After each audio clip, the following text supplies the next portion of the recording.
Salam saudaraku sekalian, selamat pagi.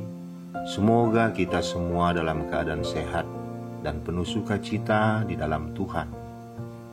Sebelum kita memulai aktivitas kita sepanjang hari ini, alangkah baiknya kita mengawalinya dengan merenungkan firman Tuhan. Mari kita berdoa. Bapa di surga, kami bersyukur atas anugerah Tuhan kami boleh menjalani hari ini. Semoga hari ini menjadi hari yang penuh harapan bagi kami. Kami akan merenungkan firman-Mu. Biarlah Roh-Mu yang kudus menerangi hati dan pikiran kami, agar kami memahami firman-Mu hanya di dalam kebenaran-Mu. Dalam nama Tuhan Yesus Kristus kami berdoa. Amin. Firman Tuhan yang menjadi renungan kita di pagi ini, Roma 8 ayat 17. Beginilah firman Tuhan. Dan jika kita adalah anak, maka kita juga adalah ahli waris.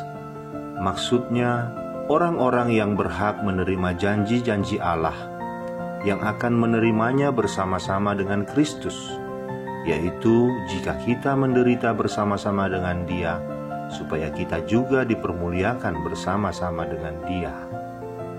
Demikian firman Tuhan.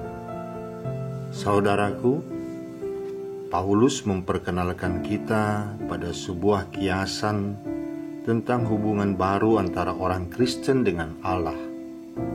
Orang Kristen disebut anak Allah yang diangkat, diadopsi menjadi anggota dari keluarga Allah. Yang menjadi konsep Paulus dalam adopsi ini yaitu pengangkatan anak dalam lingkungan orang Romawi. Dalam gambaran pemikiran Rasul Paulus, ada 3 konsekuensi dari pengangkatan ini.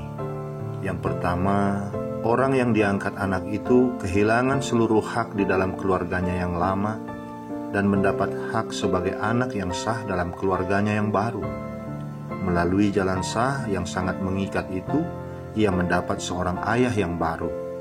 Kedua, ia menjadi ahli waris atas harta ayah barunya, meskipun jika sesudah itu lahir anak yang lain. Hal itu tidak mempengaruhi haknya. Haknya tidak dapat dicabut. Yang ketiga, secara hukum, ia adalah mutlak anak dari ayah barunya. Kehidupan lama dari orang yang diadopsi itu dihapuskan. Misalnya, semua hutang-hutangnya dibatalkan. Ia dianggap sebagai orang baru yang masuk ke dalam kehidupan baru.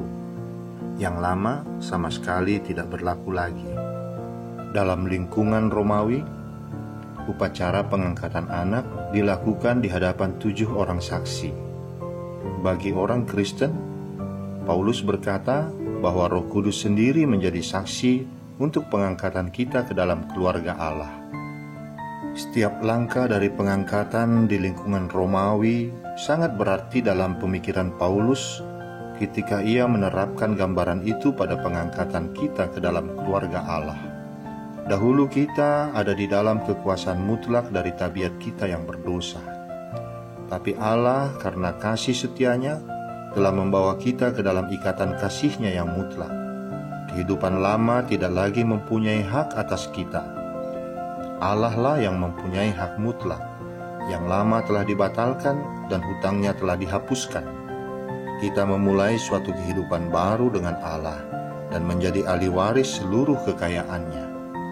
Dengan demikian, kita menjadi pewaris bersama-sama dengan Yesus Kristus, anak Allah yang sejati. Apa yang Kristus warisi, kita juga mewarisinya. Jika Kristus harus menderita, kita juga mewarisi penderitaan itu.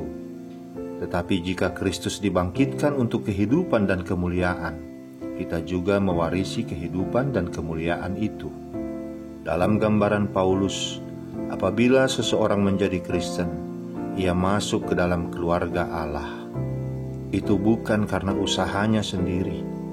Allah, Bapa yang Maha Besar di dalam kasih setianya yang menakjubkan, telah mengambil yang hilang, yang tak berdaya, yang berdosa, dan mengangkatnya menjadi anaknya, sehingga hutangnya dibatalkan dan ia mewarisi kemuliaan.